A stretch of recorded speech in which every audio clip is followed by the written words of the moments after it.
हिंदी सहायिका चैनल में आप सभी का स्वागत है। आज मैं आपके सामने एक अत्यंत ही रोचक कहानी रखने वाली हूँ जो क्लास 7 या 8 स्टैंडर्ड के बच्चों के लिए है।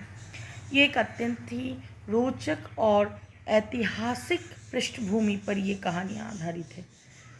इस कहानी में हम अशोक का शस्त्र त्याग कहानी का नाम है और प्रस्तुत कहानी में अशोक, हम सभी सम्राट अशोक से भली भांति हम उन्हें जानते हैं। कितने ही प्रसिद्ध और महान वे सम्राट थे। उन्होंने अपने शौर्य और वीरता को जब वो मगध के साम्राज्य पर राज कर रहे थे तो उन्होंने किस प्रकार अपने शौर्य को, अपने प्रताप को उन्होंने दर्शाया। इस प्रकार अपने शौर्य, साहस और प्रताप के ज़रिए वे पूरे हिंदुस्तान पर राज करना चाहते थे। वही उन्होंने किया। हर क्षेत्र को उन्होंने कब्ज़ा किया, उसके ऊपर उन्होंने नियंत्रण किया। धीरे धीरे वो नियंत्रण करते करते एक समय वो अंततः पहुंचते हैं कलिंग की भूमि पर। उन्हें लगा बाकी राज्य की तुलना में इसे भी अत्यंत ही आसानी से वे इस पर जीत हासिल कर सकते हैं। इसलिए निरंतर उस राज्य के महाराज, उनकी सेनाओं के साथ वे लड़ते गए, लेकिन हजारों या लाखों की संख्या में सेना, सिपाही घायल हुए, मौत के घाट उतार दिए गए। लेकिन तब भी वर्षों से चल रहे इस कलिंग के युद्ध की समाप्ति जिसे मानो नहीं हो पा रही थी। इस पर महाराज या सम्राट अशोक अत्यंत ही शोकग्रस्त थे और साथ ही वे चिंतित भी थे। किस प्रकार? क्योंकि इससे मानो एक तरह से जहां उन्होंने अन्य राज्य को उस पर अधिकार कर लिया था, लेकिन एकमात्र कलिंग का राज्य है जिस पर वो अधिकार नहीं कर पा रहे थे। ये इसलिए उनके लिए एक तरह से ऐसा लग रहा था मानो उनका शौर्य, उनका प्रताप जैसे कहीं जाके धूमिल होने लगा। तो अपनी इसी शौर्य, अपने वीरता, अपने साहस की रक्षा के लिए वे क्या करते हैं, वे अपने संवाददाता या संवादवाहक जब इस सूचना को लेकर आते हैं कि कलिंग के महाराज की मृत्यु हो चुकी है, तब कहीं उनको लगता है कि चलो अब शायद कलिंग पर अपना अधिकार जमाना आसान होगा। कलिंग के महाराज के साथ साथ वहाँ मगध के जो सिपाही सेना है वे अब तैयार हो जाते हैं कलिंग की ओर बढ़ने के लिए, क्योंकि पहले ही कलिंग के सेनापति को तो कैद कर लिया गया था और ऊपर से महाराज की मृत्यु, मानो कलिंग के ऊपर जैसे एक शोक का छाया सा मंडराने लगा था। जिस कलिंग को उसके महाराज, उसकी सेना अपने जान पर खेल के वे उसकी रक्षा कर रहे थे और 4 साल से युद्ध लगातार चल रहे थे। मानो कलिंग और मगध, सम्राट अशोक के इस युद्ध का परिणाम ये हुआ जैसे पूरे रण क्षेत्र में खून की होली खेली जा रही थी। कहीं कहीं शरीर तो कहीं किसी का धड़, तो कहीं किसी के शरीर के अंग कटे हुए, बिखरे हुए पड़े थे। अर्थात रण क्षेत्र मानो एक शमशान सा बन गया था, जहाँ लाखों की संख्या में शरीर बिखरे पड़े हुए थे। कौन सा शरीर, कौन सा शव मनुष्य का है, कौन सा पशु का है, दोनों के रक्त जैसे एक साथ मिल गए थे। मानो यह दृश्य अत्यंत विकराल और भयावह था। लेकिन ये सम्राट अशोक के जिद, उनके सम्मान की रक्षा हेतु वो कलिंग पर किसी न किसी तरह वो जीत हासिल करना चाहते थे।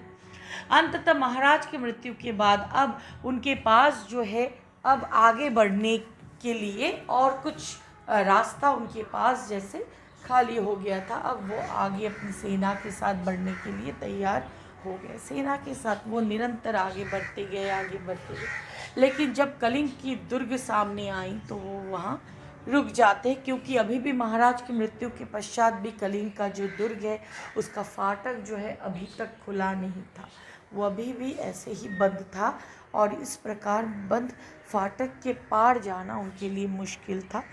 लेकिन सम्राट अशोक जो है, इस बार उन्होंने निर्णय कर लिया था कि वे किसी भी तरह कलिंग पर आज जीत हासिल करके ही रहेंगे और वे कलिंग की दुर्ग को तोड़कर, चाहे उससे उसके लिए भी उन्हें अपने प्राणों की बाजी भी क्यों ना लगाना पड़े, या वे स्वयं जो है वे भी क्यों ना, उन्हें भी क्यों ना फांसी चढ़नी पड़े या मौत के घाट उन्हें उतार दिया जाए, लेकिन आज वो किसी भी तरह कलिंग पर जो है वो धावा बोलेंगे और कलिंग के इस राज्य पर वो पूर्णता अधिकार हासिल करेंगे। इसी सोच के साथ वे आगे बढ़ते गए, परंतु कलिंग का फाटक, उसका दरवाज़ा दुर्ग बंद था। अब आगे क्या है? तुरंत वे क्या करते हैं, वे चिंतित थे कि इस फाटक को तोड़ दिया जाए या इसके अंदर प्रवेश कैसे किया जाए। जब महाराज अशोक फाटक के बाहर अपनी सेनाओं के साथ स्थिर खड़े थे, तभी वो देखते हैं कि सामने से एक विशाल सेना, अस्त्र शस्त्र से सुसज्जित वीरांगनाओं की वीर जो है सेना है, वे फाटक को खोलकर बाहर निकल रहे, और यह दृश्य उनके लिए आश्चर्यजनक दृश्य था। ये कैसा दृश्य था जहाँ सम्राट अशोक का सामना करने के लिए वे भयभीत तो नहीं है, बल्कि वे पूरी तरह से सुसज्जित होकर वे आ गए हैं। किसका सामना करने के लिए? उस वीर प्रतापी महान अशोक का सामना करने के लिए। तो ये है कलिंग की स्त्रियों या वीरांगनाओं की साहसिकता की कहानी, जहाँ और इस सेना का संचालन कर रही थी स्वयं पद्मा, जो कि कलिंग की राजकुमारी थी। तो पद्मा के इस तरह के श्रृंगार, साज सज्जा, जहाँ वो पूरी तरह से एक वीरांगना, एक साहसी वीर की तरह, एक योद्धा की तरह सुसज्जित थी, जहाँ वो एक कमज़ोर स्त्री की तरह नहीं थी। और वो किसका सामना करने के लिए आगे आई है? वो सामना करना चाहती है सम्राट अशोक का। और सिर्फ वही नहीं, यहाँ तक कि कलिंग की जो बाकी स्त्रियाँ भी थी, वे भी उसी वस्त्र में, उसी हाथ में वही अस्त्र लिए, वे भी सुसज्जित होकर सम्राट अशोक के वीर सिपाहियों का सामना करने के लिए बिना डरे, वे भी वही मानो चंडालिका का रूप जो है पूरी कलिंग की सेनाओं ने धर लिया था। पिता की मृत्यु, राजा की मृत्यु और साथ ही सेनापति को कैद कर लिया, लेकिन स्त्रियां हार नहीं मानती हैं। तो स्त्रियों की ये पराक्रम की गाथा जो है आज से नहीं है। महारानी लक्ष्मीबाई से लेकर कलिंग की पद्मा से लेकर यहाँ तक कि पद्मावत जब उनके ऊपर कब्ज़ा करने के लिए मुग़ल सेना और राजा आते हैं, तो वो भी जौहर कर लेती, लेकिन अपने दामन पर, आंचल पर आँच नहीं आने देती। ये है हमारी भारतीय नारी की पराक्रम की गाथा है, जहाँ वे पुरुष से टक्कर लेने के लिए भी नहीं हिचकिचाते हैं, ना ही डरते हैं, चाहे उसके लिए उसे अपने प्राणों की बाजी क्यों ना देखना। यहाँ पे हम आगे क्या देखते हैं? एक स्त्री को सामने देखकर अशोक को झुकना पड़ा, और वो कहते हैं कि एक स्त्री का सामना मैं नहीं कर सकता हूँ, क्योंकि स्त्री पर मैं अस्त्र नहीं उठा सकता हूँ, ये मेरे नियम, मेरे वसूल, मेरे सिद्धांतों के खिलाफ है। लेकिन पद्मा जो है वो अडिग रही। वो कहती कि नहीं, आपको मुझसे लड़ना ही होगा, क्योंकि हमारे पिता, भाई, हमारे पति सभी के मृत्यु के पीछे आप ही हैं, इसीलिए संपूर्ण कलिंग की स्त्रियां आपसे युद्ध करना चाहती हैं। लेकिन तब अशोक सम्राट, जिसके आगे ये दुनिया झुकती है, वो एक स्त्री के सामने झुकते हैं निहत्थे।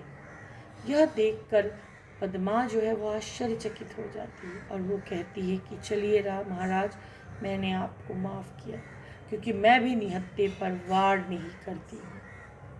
अंततः अशोक को लौटना पड़ा, और कलिंग की स्त्रियों ने अपने शौर्य से, अपने साहस से महाप्रतापी सम्राट अशोक को उन्होंने झुकाया। लेकिन इसके बदले कलिंग को बहुत कुछ उन्हें खोना पड़ा। लेकिन कलिंग की स्त्रियां सब खोकर भी जुझारू, और उन्होंने अपने साहस का परिचय दिया स्वयं सम्राट अशोक के सामने। तो ये कहानी सम्राट अशोक की गाथा, जहाँ सम्राट अशोक जैसे महापराक्रमी राजा को हार माननी पड़ती है, और पद्मा जो है कलिंग की रानी या राजकुमारी, वे किस प्रकार एक स्त्री होते हुए भी सम्राट अशोक को कलिंग के दुर्ग से, वहाँ से उन्हें लौटना पड़ता है। लेकिन क्या ये युद्ध खत्म होते ही पुनः अशोक सम्राट युद्ध करेंगे या फिर उनके जीवन में आगे बदलाव आता है? इस विषय में हम अशोक का शस्त्र त्यागते हैं वो स्त्री के सामने, लेकिन क्या वो असल में सच में राजा होते हुए भी अपना सर्वस्व त्याग देते हैं, अपना शस्त्र, युद्ध नीति, रीति, सब कुछ? ये हम आगे की ऑडियो वीडियो में आपसे इस विषय पर बातचीत करेंगे। इस पार्ट पर अगर इस विषय में आपको कोई भी जानकारी चाहिए तो आप कमेंट बॉक्स पे आके मुझे मैसेज कर सकते हैं ताकि इस विषय पर मैं आपको जानकारी दे सकूँ।